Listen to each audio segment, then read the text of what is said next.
Silicon city ಬೆಂಗಳೂರಿನಲ್ಲಿ ಸದ್ಯ ರಾಪಿಡೋ ಬೈಕ್ಗಳನ್ನು ನಿಷೇಧಿಸಲಾಗಿದೆ. ನಿನ್ನೆಯಿಂದಲೇ ಬಂದ್ ಆಗಿರುವಂಥದ್ದು ರಾಪಿಡೋ ಬೈಕ್ ಟ್ಯಾಕ್ಸಿಗಳು. ಹೈಕೋರ್ಟ್ ಆದೇಶದಂತೆ ನಿನ್ನೆಯಿಂದ ಸ್ಥಗಿತಗೊಳಿಸಲಾಗಿದೆ. ಇನ್ನು ನಿನ್ನೆ ಒಂದೇ ದಿನದಲ್ಲಿ 103 ಬೈಕ್ ಟ್ಯಾಕ್ಸಿಗಳನ್ನು ಸೀಸ್ ಮಾಡಲಾಗಿದೆ ಅನ್ನೋದರ ಕುರಿತು ಮಾಹಿತಿ ಸಿಕ್ಕಿರುವಂಥದ್ದು. ಇಂದು ಕೂಡ ಆರ್ಟಿಒ ಅಧಿಕಾರಿಗಳಿಂದ ಕಾರ್ಯಾಚರಣೆ ಮುಂದುವರಿಯಲಿದೆ. ಆದೇಶವನ್ನ ಮೀರಿ ಬೆಂಗಳೂರಿನಲ್ಲಿ ಓಡಾಡ್ತಾ ಇದ್ದ ಬೈಕ್ಗಳನ್ನು ಸೀಜ್ ಮಾಡಲಾಗಿದೆ. ನಿನ್ನೆ ಒಂದೇ ದಿನದಲ್ಲಿ 103 ಬೈಕ್ಗಳು ಸೀಸ್ ಆಗಿವೆ ಅನ್ನೋದರ ಕುರಿತು ಮಾಹಿತಿ ಇರುವಂಥದ್ದು.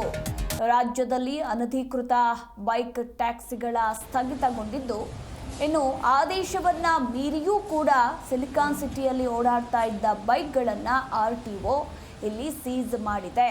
ಇನ್ನು ಇವತ್ತು ಕೂಡ ಆರ್ಟಿಒ ಅಧಿಕಾರಿಗಳಿಂದ ಕಾರ್ಯಾಚರಣೆ ಮುಂದುವರಿಯಲಿದೆ. ಹೈಕೋರ್ಟ್ ಆದೇಶದಂತೆ ನಿನ್ನೆಯಿಂದ ಬೆಂಗಳೂರು ಸೇರಿದಂತೆ ರಾಜ್ಯದಲ್ಲಿ ಬೈಕ್ ಟ್ಯಾಕ್ಸಿಗಳನ್ನು ಸದ್ಯಕ್ಕೆ ಸ್ಥಗಿತಗೊಳಿಸಲಾಗಿರುವಂಥದ್ದು. ಇನ್ನು ಮುಂದಿನ ವಿಚಾರಣೆ ಇದೇ ತಿಂಗಳು 24ನೇ ತಾರೀಕು ನಡೆಯಲಿದೆ. ಇನ್ನು ರಾಜ್ಯದಲ್ಲಿ ಅನೇಕ ದಿನದಿಂದ ಆಟೋ ಚಾಲಕರು ವರ್ಸಸ್ ಬೈಕ್ ಟ್ಯಾಕ್ಸಿಯವರ ನಡುವಿನ ಗುದ್ದಾಟಕ್ಕೆ ತಾತ್ಕಾಲಿಕವಾಗಿ ಬ್ರೇಕ್ ಸಿಕ್ಕಿರುವಂಥದ್ದು.